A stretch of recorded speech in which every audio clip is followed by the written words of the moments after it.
Hey everyone, here's my gas torch collection that I use. These are my favorites, #1 torches. Originally when I was in Nanaimo, before I moved to Vancouver, I had a Smith's, which I actually liked. It was quite large.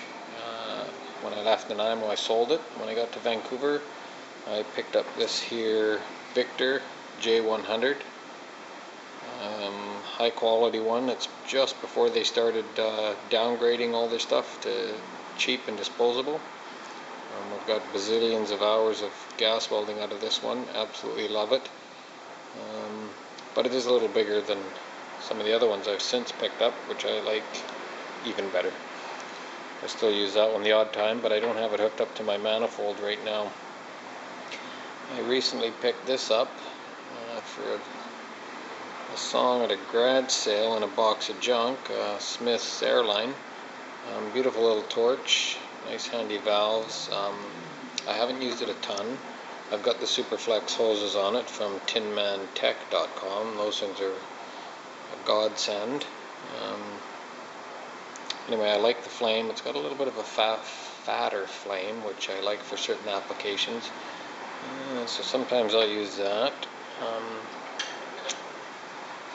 The Meco Midget. This one here is an incredible little gem. Hide it in your hand. With the Superflex hoses, you can literally weld all day and feel like you've been carrying nothing. The little tip here threads off. You can thread on a bigger one, which I've done, and actually gas welded 1/4-inch plate steel, believe it or not. The handle does get a bit hot when you do that, but it does work. Premium little torch for maneuverability and tight spots and everything. I actually love this one. Then just not too long ago, I picked up this Aviator Jet gem. This one does an incredible fine, nice weld. It's been used lots. The brass is worn right off the label, but after I got it home, I noticed that the knobs look new on it, so I think it's been rebuilt. I'm quite convinced it has. It works like a dam. This has got a beautiful feel to it. It just melts in your hand. Vintage classic. The tip's a little long. I'd prefer a shorter tip, which is one of the reasons I like the Meca or the Airline. But it makes such a fine weld. I can actually show you here. Here's a quick weld I just banged off. Kind of an overbead on 20 gauge sheet steel, but you can just get a really thin, fine weld. I like the flame from the Aviator too. It's got a nice thin, fine flame. It works quite well. And then of course there's the Dillon or Henrob Cobra, as I think it's now called.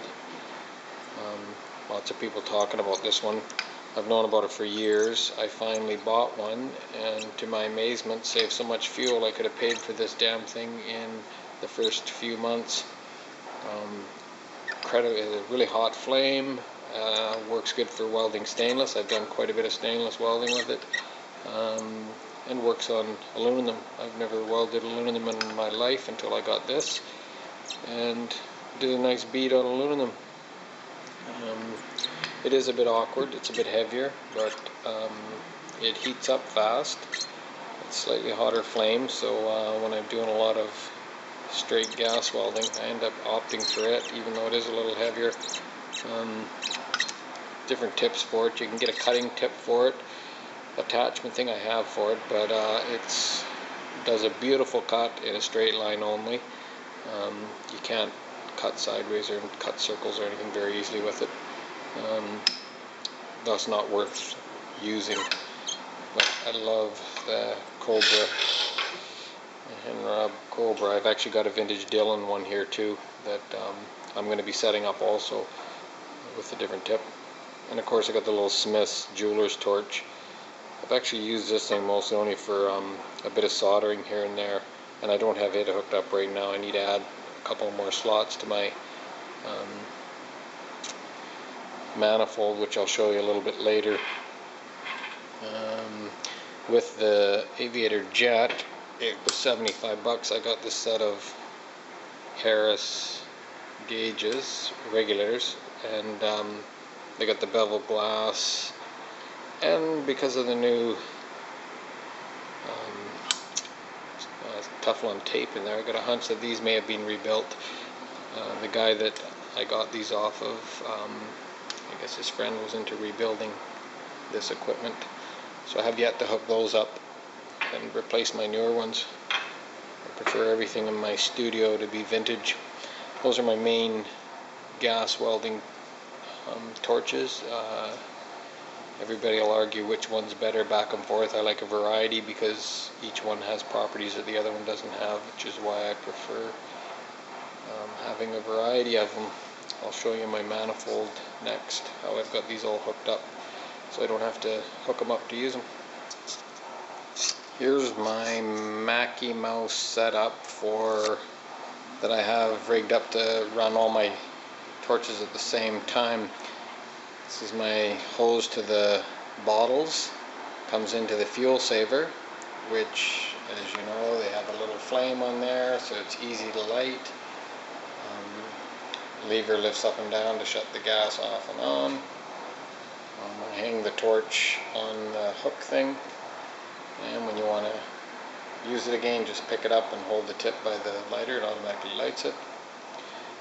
After the shut off, it goes down to this Mickey Mouse manifold I made up. I'm not sure if it'd be CSA approved or whatever, but here it works fine. I have valves on a couple of these lower ones, which I rarely shut off anyway, and I need to add 2 more, buy a bunch more fittings and add 2 more, and then I need to move this all onto a mobile stand with the bottles. This has been incredibly bonus. I can just pick up whichever one of the 4 torches I want and spark them up. I don't have to be doing any bolting or unbolting to use the other torch. And once I have all 6 set up, I'll be even happier. Fuel saver literally does that, saves you a ton of fuel and a ton of time. Definitely worth the investment if you do any amount of gas welding. And if you've been to my website, you'll see I do bazillions of hours of gas welding, so it's an optimum thing for me. If you want to see more pictures of this and other junk I have, check out Flamingsteel.com.